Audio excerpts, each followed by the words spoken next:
Drama सांवल यार पिया की अगली किस्त का आगाज़ इस सीन से होता है कि जिया और लुब्ना दोनों सहेलियां यूनिवर्सिटी में दाखिल होती हैं और वो आंखों ही आंखों में नज़र नज़र में ना उस आलियार लड़के को ढूंढ रही होती हैं।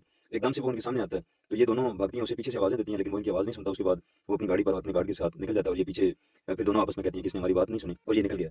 तो पेन उन्होंने उठाया होता है और लुब्ना कहती है कि ये पेन काश मुझे मिल जाए, मैं रख लूँ और उसके बाद मैं उसे ना दूँ, उसके बाद मैं पीएचडी जब करूँ तो उसके ऊपर मैं फिर कुछ लिखूँ और फिर उसे बताऊँ कि मैंने इसे लिखा या ये मेरे पास कब आया था।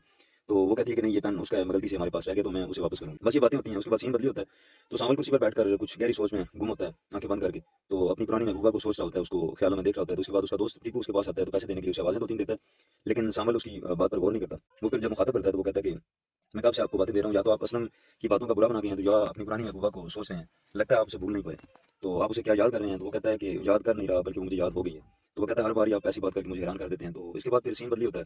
रिक्शे में जिया और उसकी सहेली बैठकर आती हैं वापस अपने घर। तो जब मोहल्ले में जिया दाखिल होती है तो बच्चे वहाँ पे एक जगह पे खेल रहे होते हैं, बल्कि आपस में वो झगड़ रहे होते हैं। जिया उनके पास जाती है और उन्हें समझाती है, मना करती है, डांटती है, उस्तानी वाला किरदार अदा करती है। तो ये सारी बात सामल का दोस्त देख रहा होता है और मुस्कुरा रहा होता है। तो वो बच्चों को डांट के तो कहती है कि मैं आपके वालिद को बताऊंगी। बच्चे डर जाते हैं कि आप हमारे वालिद को ना बताना। उसके बाद जब वो जाने लगती है तो इसके दोस्त को, यानी सामल के दोस्त टीपू को बुला के कहती है कि तुम्हारा वो जो साथ था वो कौन था? वो कहता है वो मेरा भाई था। तो कहती है मैंने शुक्रिया अदा करना था कि उसकी वजह से ना आप दोनों की वजह से हमारी बड़ी मदद हुई है। उस दिन हम शुक्रिया नहीं अदा कर पाए थे और मेरी वालदा जो है ना वो आपका शुक्रिया अदा करना चाहती थी, मैं भी, तो हमारा शुक्रिया पहुंचा देना। लेकिन इस दौरान वो टीपू कहता है कि अगर आप बुलाती हैं तो कहती है तो मैं उन्हें बुला देता हूँ। वो मना करती है, नहीं इसकी जरूरत नहीं है। लेकिन इसके बाद वो फिर कहती है कि आप से गुजारिश करनी थी कि मैं बच्चों को ट्यूशन पढ़ाना चाहती हूँ, अगर जी मोहल्ले के बच्चे पढ़ लेंगे तो कुछ समझदार हो जाएंगे और इनका भी फायदा हो जाएगा, तो क्या आप बच्चों को कह सकते हैं? तो वो कहता है कि जी मैं जरूर कह दूंगा और बच्चे आ जाएंगे आपके पास। ये कहकर वो घर चली जाती है और जाकर अपनी वालदा को बताती है कि मैं अब शुक्रिया भी अदा करके आई हूँ और बच्चों को भी पढ़ाऊंगी। वालदा वैसे हैरान होती है और साथ कहती है कि अपने अबू को मत बताना, वो अच्छा नहीं समझते उन लोगों को। इसके बाद जब टीपू अंदर जाता है तो सावल उसे कहता है कि क्या बातें हो रही थी।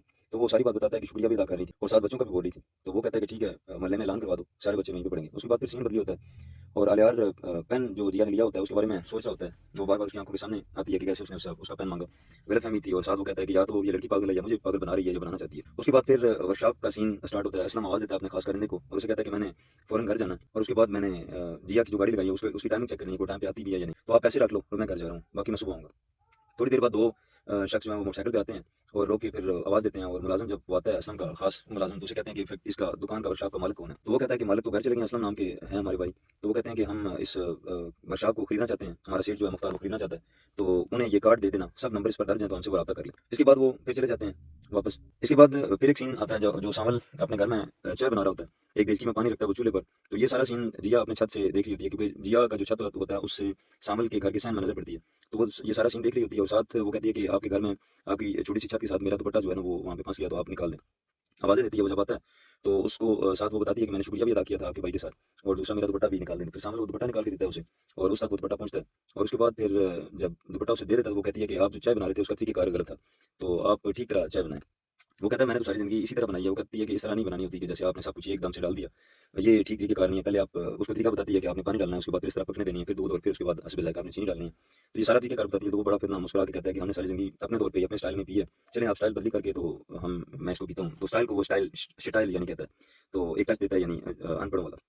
उसके बाद शाम के टाइम जो वादे के मुताबिक, बल्कि जिया सामन से कहती है कि मैंने गुजारिश की थी बच्चों के वाले से, तो फिर सामन कहता है कि नहीं नहीं, मैंने भी ये कह दिया था, पूरे मोहल्ले में ऐलान करवा दिया था, बच्चे ही बच्चे होंगे आपके पास। फिर शाम के टाइम जो है वो बच्चों की आमद शुरू होती है और उसकी माँ हर दस्तक पर जब दरवाजा खोलती है तो 3 4 5 बच्चे आ जाते हैं। तो उसके बाद वो सारे बच्चे छत पे चले जाते हैं। फिर जिया हैरान हो जाती है कि सारे आप पढ़ने के लिए आए हो? तो वो बच्चे सारे कहते हैं हाँ जी पढ़ने के लिए आए हैं। तो वो कहती है कि आप पहले कभी नहीं ट्यूशन पढ़े हो?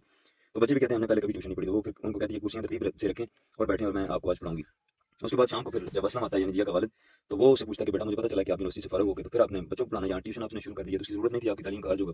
खैर वो अपने बाप को एतमाद में लेती है और उसके बाद फिर सीन बदली होता है और अलियार यूनिवर्सिटी में मौजूद होता है। और जब ये दोनों सहेलियां जाती हैं, लुबना और जिया, तो ये अलियार से कहते हैं कि गलती से आपका पेन मैं ले गई थी, मैं माजरत चाहती हूँ कि मेरा और आपका पेन सेम था तो मुझे पता नहीं चला। तो पेन उसे पकड़ाती है। तो उसके बाद वो शेक हैंड करने के लिए यानी हाथ मिलाने के लिए हाथ आगे करता है, तो वो जिया हाथ नहीं आगे करती। काफ़ी देर वो सीन वहीं पे रुका रहता है और ये सीन देखती है लुब्ना। तो वो उसकी कोशिश होती है कि मैं हाथ मिलाऊँ, तो वो फिर मिला देती है। तो वो फिर कहता है कि मैं हैरान हूँ लेकिन मुझे याद नहीं रहता कई बार कि ये पाकिस्तान में मुनासिब नहीं समझा जाता, तो आप बुरा नहीं मनाइएगा। तो उसके बाद फिर लुब्ना कहती है हम यहाँ पे बैठ जाते हैं।